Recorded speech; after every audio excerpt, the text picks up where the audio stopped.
감사합니다. 오늘은 어버이 주일이죠. 네, 이제 앞을 좀 보시고 다시 한번 그 귀한 생명을 주신 부모님께 감사하시는 여러분들이 되시기를 주님의 이름으로 축복합니다. 부모라는 것을 국어사전에서 찾아보니까 아버지와 어머니로 정의를 하죠. 부모는 자녀를 섬기는 분이다. 이 사실을 누구나 부인하지 않고 받아들일 수밖에 없습니다. 지금은 보기 드문 일이지만 옛날 집들을 보면 제비들이 그 처마 밑에 집을 짓는 경우가 많이 있었습니다. 제비가 알을 낳고 새끼들을 부화합니다. 대여섯 마리나 되는 새끼들이 어미 제비가 먹이를 잡아올 때마다 먹이를 내밀고 자기에게 달라고 부리를 벌리고 막 짹짹거리는 모습을 우리는 다 알 수 있습니다. 그런데 어미 제비는 그 순서를 잃어버리는 적이 결코 없습니다. 자기 배가 고프다고 자기가 먹어버리는 경우도 없습니다. 그 먹이를 열심히 물고 와서는 정확하게 순서대로 새끼의 입에 그 먹이를 넣어주지요. 여러분, 닭이 알을 품어서 부화시키려면 21일에서 22일 정도가 걸린다고 합니다. 그 기간 동안 어미 닭은 알이 골고루 따뜻하게 날개로 그 알을 이리저리 굴리면서 품습니다. 이때 어미 닭은 물이나 모이를 먹을 때 이를 제외하고는 알을 품은 자리를 결코 떠나지 않습니다. 그렇게 어미 닭이 수고하고 그 애쓰는 기간이 지나고 나면 병아리가 깨어납니다. 여러분, 하나님께서도 이러한 본능적인 사랑을 그 부모에게 주신 줄 믿으시길 바랍니다. 그래서 부모는 자식에게 일방적인 사랑을 베풉니다. 태어나고 나서 자신의 힘으로는 살 수 있을 때까지, 내가 태어나서 부모의 그 뱃속에서, 어머니의 뱃속에서 태어나서 내 힘으로 걸을 수 있을 때까지 오래 걸리는, 그 사람만큼 그렇게 오래 걸리는 존재도 없습니다. 송아지는 태어나서 바로 걷기 시작합니다. 강아지도 태어나자마자 꾸물꾸물거리면서 움직이면서 걷기 시작합니다. 그러나 인간은 다릅니다. 사람은 다릅니다. 자기 발로 걷게 하려면 1년 정도는 키워야 합니다. 그리고 자기 손으로 먹을거리를 찾게 하려면 5년 정도는 더 키워야만 합니다. 그리고 자기 힘으로 자립해서 인생을 살아가게 하려면 한참을 더 키워야만 하죠. 때로는 상황에 따라 죽을 때까지 자녀의 짐을 짊어지고 사는 부모들이 많이 있습니다. 이 부모의 본능적인 사랑을 한마디로 정의한다면 섬김이라는 단어로 정의할 수가 있습니다. 오늘 이 섬김에 대해서 오늘 예수님께서 제자들에게 말씀하고 계십니다. 이 섬김이라는 단어를 어떻게 예수님께서 제자들에게 가장 잘 표현하실 수가 있을까? 여러분, 자녀를 향한 부모의 사랑을 우리가 섬김이라고 정의를 했습니다. 그런데 이 정의는 성경에서 말씀하고 있는 정의라는 사실을 믿으시기를 주님의 이름으로 축복합니다. 우리 한번 로마서 8장 14절 우리 한번 다 같이 읽어보겠습니다. 시작. 무릇 하나님의 영으로 인도함을 받는 사람은 곧 하나님의 아들이라. 우리가 하나님의 아들이다. 8장 15절을 한번 읽어보실까요? 15절 시작. 너희는 다시 무서워하는 종의 영을 받지 아니하고 양자의 영을 받았으므로 우리가 아빠 아버지라고 부르짖느니라. 우리가 뭐라고 부르짖느니라? 아빠 아버지라고 부르짖습니다. 하나님께서 이렇게 말씀하지 않으셨다는 거예요. 나는 너희의 사랑이니라. 나는 너희를 만들어낸 공장장이다. 하나님은 이렇게 말씀하지 않으셨고, 하나님께서 말씀하시는 것이 뭐냐면 나는 너희의 아버지이다. 그러니까 성경은 하나님께서 하나님 자신을 우리의 아버지라고 말씀하고 있습니다. 우리가 생각하는 아버지의 개념과 성경에서 말하고 있는 아버지의 개념은 참 다릅니다. 우리가 생각하는 아버지, 육신의 아버지의 개념은 인간의 타락 이후에 타락한 자들 가운데 만들어진 아버지 상이고, 성경에서 말하는 아버지의 상은 완전하신 동시에 모성과 부성이 함께 공존하시는 분이십니다. 그러므로 하나님의 자애로운 모성과 공의는 그 부성을 침해하지도 않으면서 또 그 부성은 어머니의 그 모성을 침해하지도 않는, 하나님은 완전하신 우리의 아버지. 그래서 이 하나님을 향하여서 거듭난 그리스도인들이 아버지 하나님이라고 부를 수 있는 것입니다.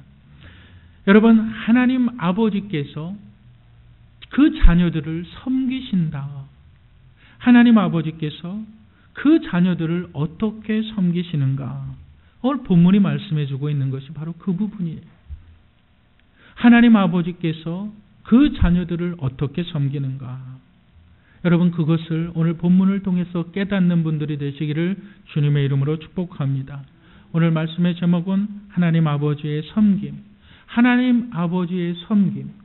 하나님 아버지의 섬김에서 우리가 기억해야만 하는 첫 번째가 있는데 따라하시겠습니다. 끊임없는 이해와 용서.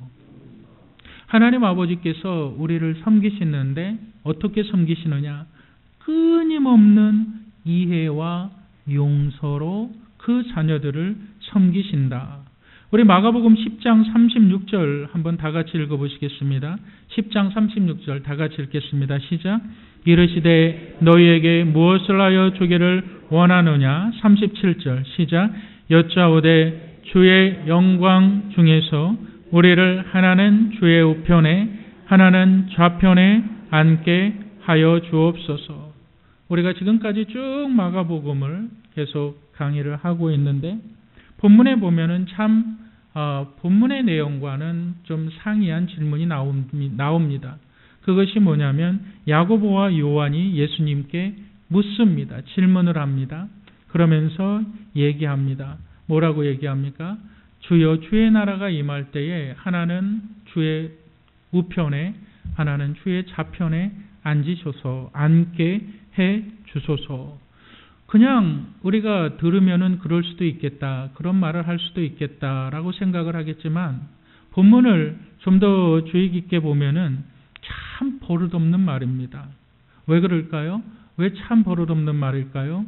여러분, 이 예수님의 제자 가운데에서 제일 먼저 부름을 받은 자가 누굽니까? 바로 안드레이죠. 그리고 예수님의 수제자는 누구죠? 베드로입니다. 여러분, 그런데 여기에서 보면은 우리가 이 야고보와 요한이 하나는 주의 우편에 하나는 주의 좌편에 앉게 해달라. 그리고 이 요한은 제자들 12명 가운데에서도 제일 어린 자였어요. 제일 막내였단 말이죠. 그런 사람이 제일 높은 곳에 앉게 해달라. 과연 이들이 이 말을 했을까요? 본문에 대해서 더욱더 확실하게 보여주는 증거는 마태복음 20장 20절이죠. 우리 한번 다 같이 읽어보겠습니다. 마태복음 20장 20절 제가 읽겠습니다. 그때에 세베대의 아들의 어머니가 그 아들들을 데리고 예수께 와서 절하며 무엇을 구하니? 똑같은 본문이 마태복음에는 어떻게 기록되어져 있느냐? 바로 야고보와 요한은 형제거든요. 그 야고보와 요한의 어머니 살로메가 그 두 아들을 데리고 와서 예수님에게 부탁하는 거예요. 이 하나는 야고보는 주의 우편에 앉아 주시옵소서. 그리고 이 요한은 주의 좌편에 앉아 주시옵소서. 그들이 그렇게 말할 수 있는 그러한 급이 되지 못하는 사람들이었어요. 그런데 누가 그것을 부탁을 합니까? 그의 어머니 살로메가 부탁을 하는 겁니다. 그랬을 때에 예수님께서 하시는 말씀이 뭡니까? 이 여자에게, 이 살로메에게 예수님께서 하시는 말씀이 네가 나의 고난과 나의 고통과 나의 죽음과 나의 부활에 대해서 예수님께서 말씀해 주시는 말씀이 뭐냐면 너희가 나의 마시는 잔을 마실 수 있느냐? 누가 준비되어져 있든지 나의 마시는 잔을 마시는 그가 그 자리를 차지할 것이다. 그런데 이 어머니 살로메는 무슨 뜻인지 몰라요. 하나님께서 무슨 뜻으로 그 말씀을 하신지를 몰라요. 오직 그 영광만, 오직 높은 자리에 내 자식이 앉았으면 좋겠어요. 여러분, 우리도 그렇지 않을까요? 대부분 이 살로메와 같은 부모의 심정이지 않을까요? 내 자식이 높아지면 좋겠죠? 내 자식이 좀 올라갔으면 좋겠죠? 대부분의 부모들이 그러한 생각을 가지고 있습니다. 그런데 이것이 예수님과는 우리의 믿음과는 아주 떨어진 상황이다라는 것을 여러분 믿으시길 바랍니다. 여러분, 부모는 자녀에 대해서 어떠한 태도를 가져야 할까요? 부모는 자녀에 대해서 끊임없는 이해와 용서를 가져야 됩니다. 언제까지요? 부모 당신이 죽을 때까지요. 끊임없는 이해와 용서, 그것이 부모의 특권이라는 거예요. 그것이 하나님께서 부모와 자녀 간에 만들어 놓은 특권이라는 거예요. 그 영국의 교육자 찰스 에드워드라는 사람이 이렇게 말했어요.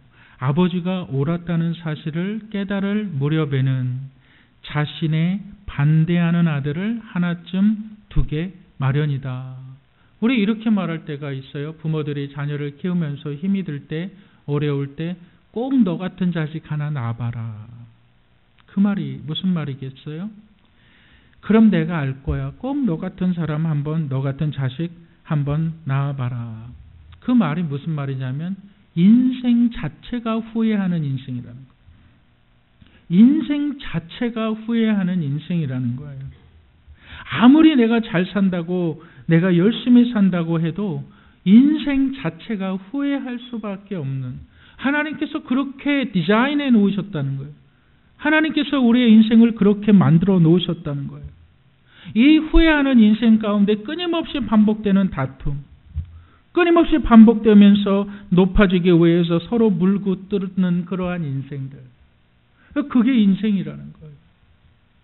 여러분, 그런 인생에서 내가 다른 사람을 내가 짓밟지 않고는, 여러분 생각해 보세요. 자본주의 시대에서는 내가 무언가를 더 취한다는 것은 엄밀히 얘기하면 누군가는 잃어버리는 거예요. 내가 남들보다 더 많이 번다는 것은 다른 사람 누군가는 더 못 번다는 겁니다. 여러분, 근데 그거 인생이라고요. 여러분, 그것을 하나님께서 그렇게 설계해 놓으셨다는 거예요.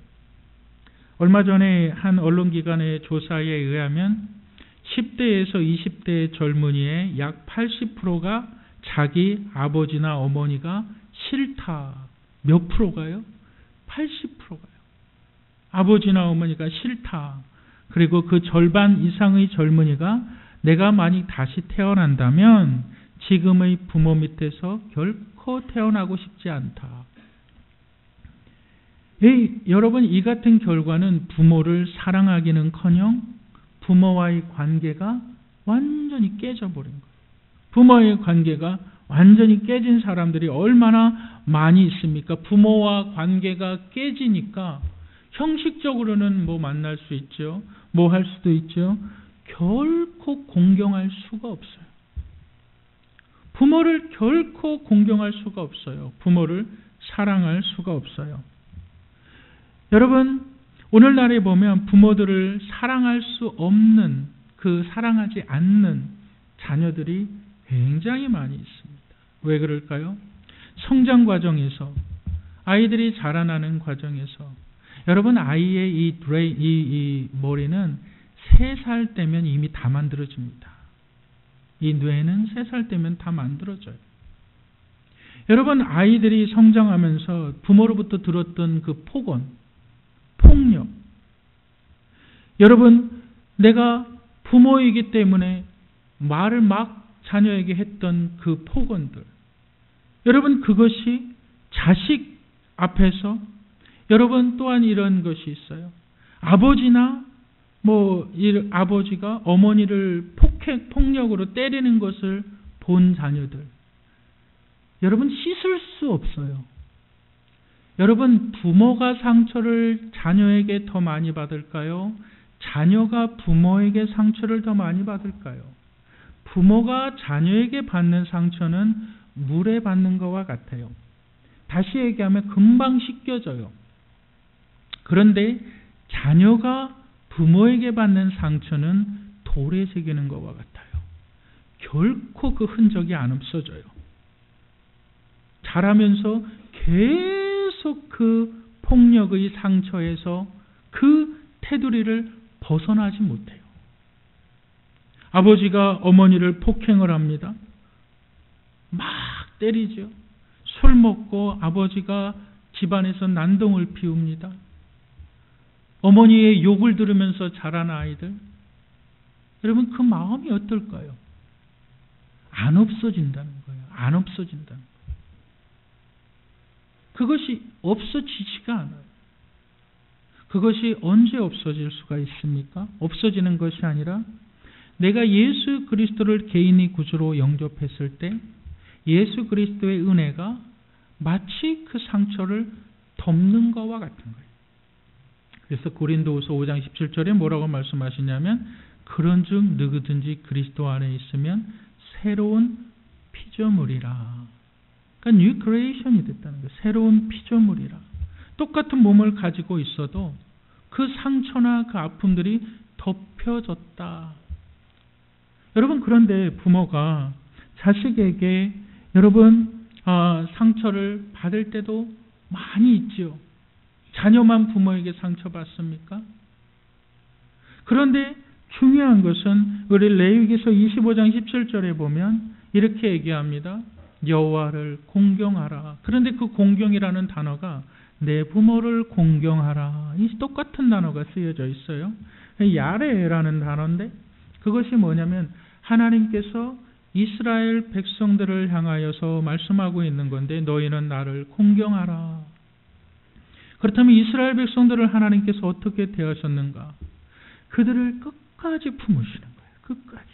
그들이 범죄했을 때에도 선지자를 보내서 그들을 품으시고, 그들이 우상 숭배에 빠져 있을 때도 하나님께서 그들을 통해서 회개케 하시고, 하나님께서 그들을 향하여서 결코 그들을 버리지 않을 때에, 그리고 하나님께서 그들을 향하여서 이렇게 말씀합니다. 여호와를 공경해라, 경외하라. 여러분, 이것이 부모의 사랑이라는 거예요. 우리의 인생이 그렇게 지음을 받았다고요. 자식이 나한테 잘못했습니까? 자식이 나한테 실수했습니까? 자식이 내 마음을 아프게 했습니까? 끝까지 용서하시라.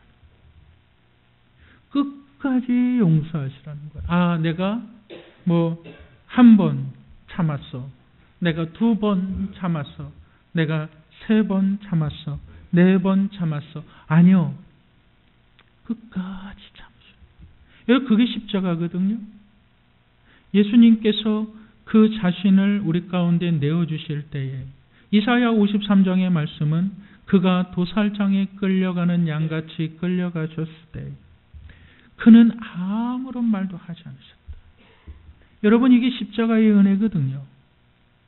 이것이 바로 믿음이거든요.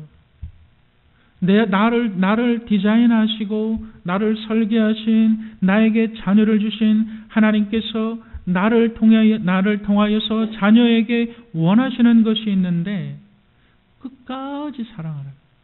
그리고 이것은 내가 인정하든 내가 인정하지 않든 그렇게 되어져 있습니다. 여러분들 보세요. 부모가 제대로 된 부모라면 자녀가 어떻든지 간에 끝까지 사랑할 수밖에 없어요.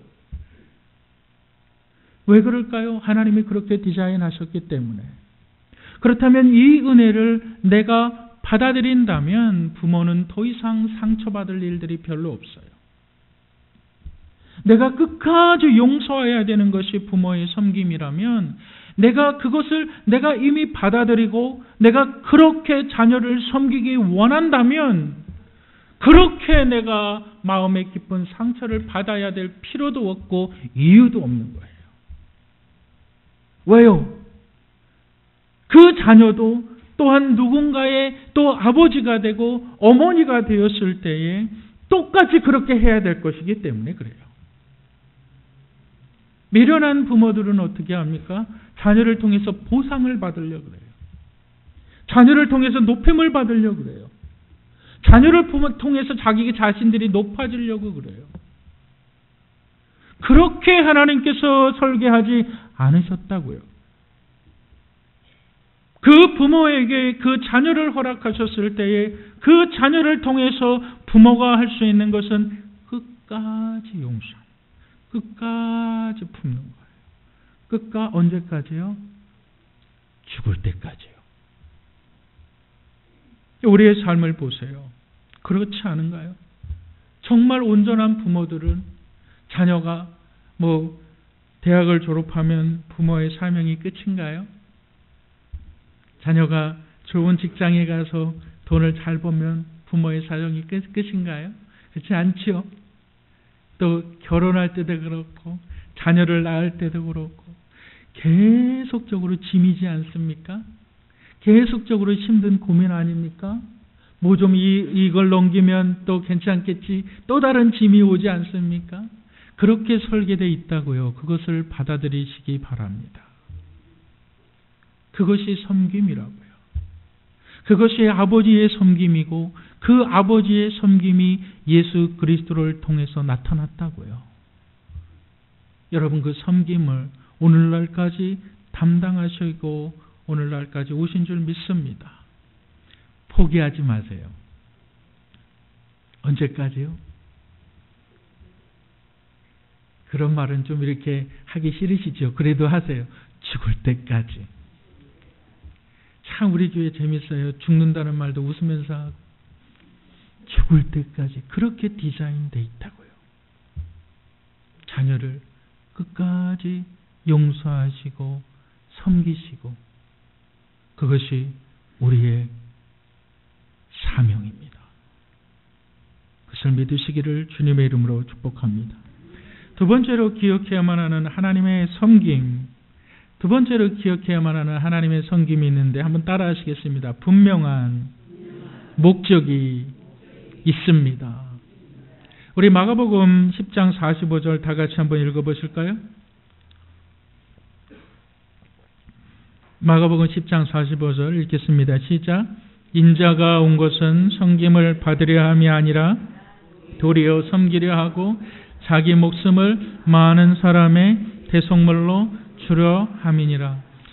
제가 마가복음을 설교하면서 많이 강조한 말씀이 바로 10장 45절. 마가복음을 한 구절로 요약한다면 바로 10장 45절이 마가복음의 핵심 성구입니다. 그래서 이 성경 구절은 반드시 여러분들이 외우시는 것이 참으로 좋습니다.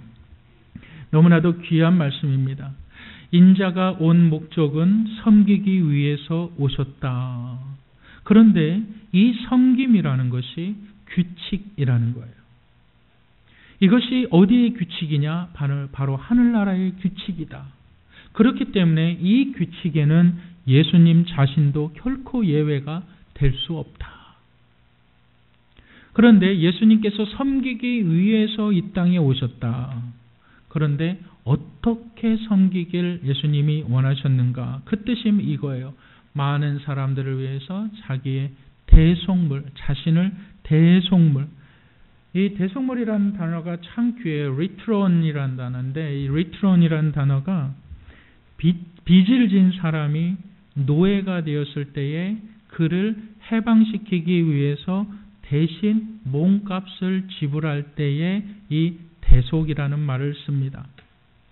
그리고 또한 전쟁의 포로가 된 사람을 석방시키기 위해서 대신 돈을 지불하거나 무언가를 지불할 때에 대속물이라는 말을 씁니다.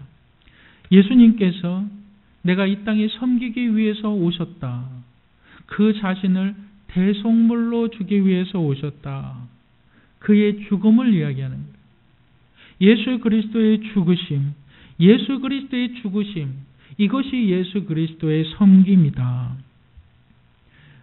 우리 한번 이사야서 53장 6절, 이사야서 53장 6절 우리 다 같이 읽어보겠습니다. 시작. 우리는 다 양 같아서 그릇 행하여 각기 제 길로 갔거늘 여호와께서는 우리의 모든 죄악을 그에게 담당시키셨도다. 그가 담당하셨도다. 그가 대속물이 되심으로 그가 담당하셨도다. 그가 나를 구원하셨도다. 그가 대속물이 되심으로 나를 구원하셨도다. 그가 십자가를 지심으로 나의 죄가 사하여 졌느니라. 나의 십자가, 내가 짊어져야 될 그 십자가의 은혜를 예수 그리스도께서 대신 지셨다. 그것이 섬김이다 라는 거죠. 예수님은 이것을 그의 삶의 목적이다라고 말하는 거예요. 그러니까 우리의 삶에 있어서 우리가 예수님을 섬긴다, 예수님을 믿는다, 그분이 나의 구주다라고 말할 때는 우리의 삶에도 똑같은 목적이 있어야 되는데 그것은 바로 섬김이 우리의 삶의 목적이다라는 거예요. 여러분, 그 플루타르코라는 그 그리스의 철학자가 있는데 그 사람이 쓴 도덕론에 보면은 이렇게 이야기하고 있습니다. 인생에 대해서. 사람이 행복해지려면 첫째는 태어나지 말아야 하고 둘째로 태어났다면 일찍 죽어야 한다. 인생 자체가 안 태어나는 것이 좋다. 태어났다면 빨리 죽는 것이 좋다. 여러분, 참 허무하죠. 인생 자체가 고통이라는 거죠. 그런데 중요한 것은 이 인생이 정말 허무한 인생이 되지 않으려면 우리의 삶에 목적이 있어야 된다. 그 목적이 뭐라고요? 바로 섬김이라고요. 여러분, 그런데 성경에서 말하는 섬김은 너희가 이 땅에서 살다가 이 땅에서 섬기다가 그냥 죽으면 그 섬김이 끝나는 것이 아니라 이 섬김이라는 것이 하나님 나라에서도 유일하게 행해지는 모습이라는 거예요.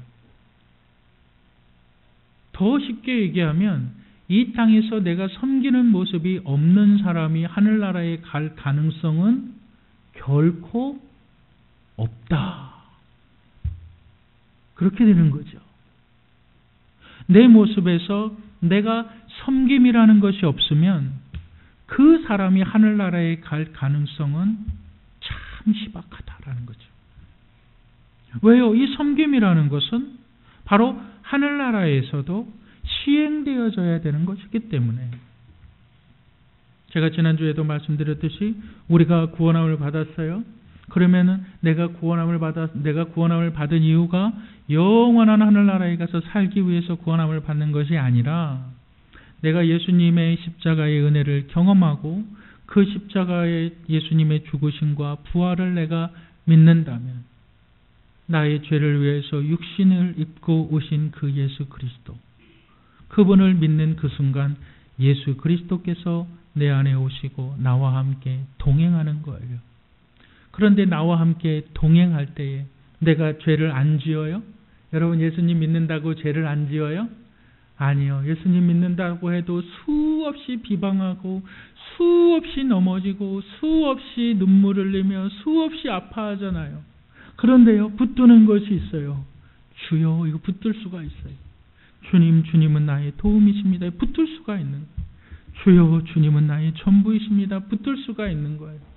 그러면서 하늘의 소망을 품으면서 계속적으로 한 단계 한 단계 나이 들어가는 거예요. 여러분, 이 섬김이 우리의 삶의 목적인 것을 여러분 믿으시기를 주님의 이름으로 축복합니다. 여러분, 이것이 있어야 돼요. 이 섬김이. 그리고 이 섬김을 가장 잘 나타내고 표현하는 것이 바로 자녀들이라는 거예요. 자녀들을 섬기라는 거예요. 자녀들을 섬기라는 거예요. 여러분들의 존재 자체가, 부모라는 존재 자체가 그렇게 섬김을 받았으니까. 여러분, 지난 수요일에 제가 그 성도님들과 함께 누가복음을 1장서부터 13장까지 읽었는데, 누가복음이 24장까지 기록되어져 있어요. 그 내용이 결코 짧지가 않아요.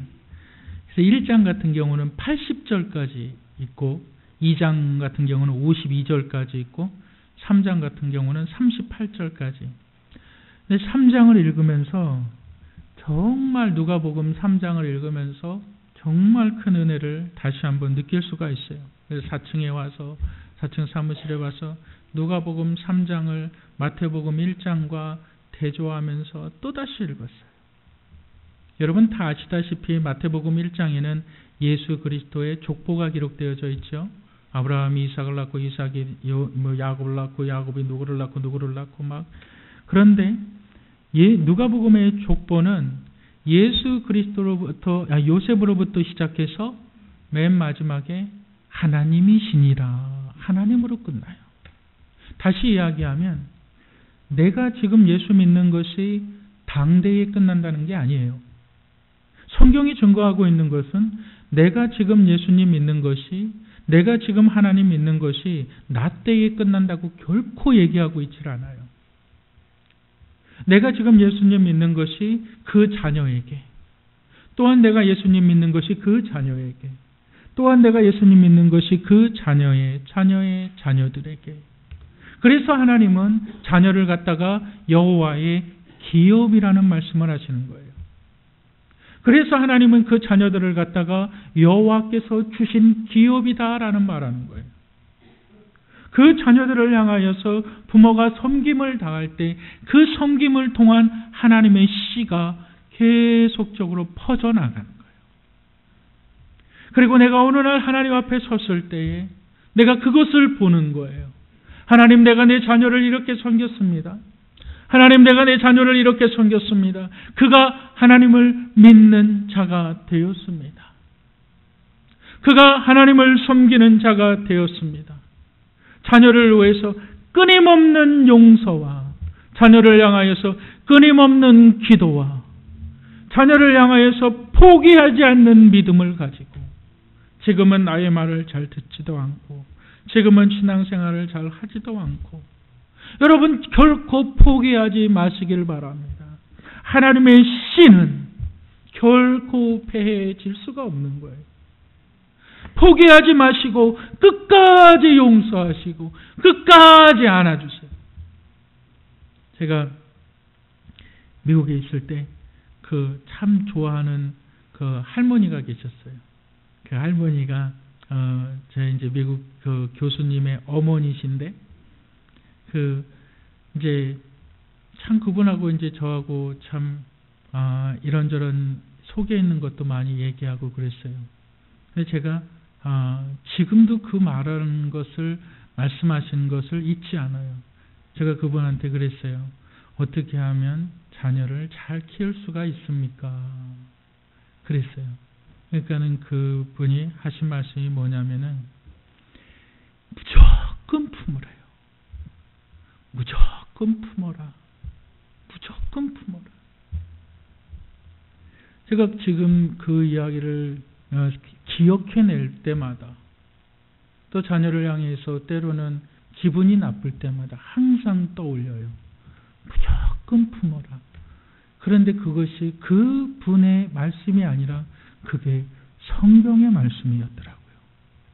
하나님께서 그걸 말씀하시고 계신 거더라고요. 예수 그리스도께서 육체를 입고 이 땅에 오셨어요.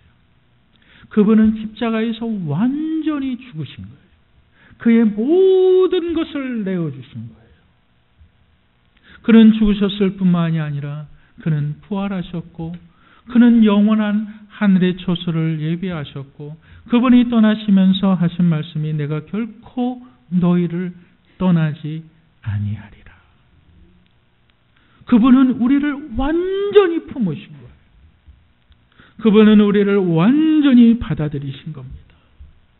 여러분, 이 섬김이 우리 신앙인들에게 목적이 되는 줄 믿으시기를 바랍니다. 여러분, 이 믿음으로 자녀를 양육하시고 여러분, 이 믿음을 삶을 통해서 보여주시기를 주님의 이름으로 축복합니다.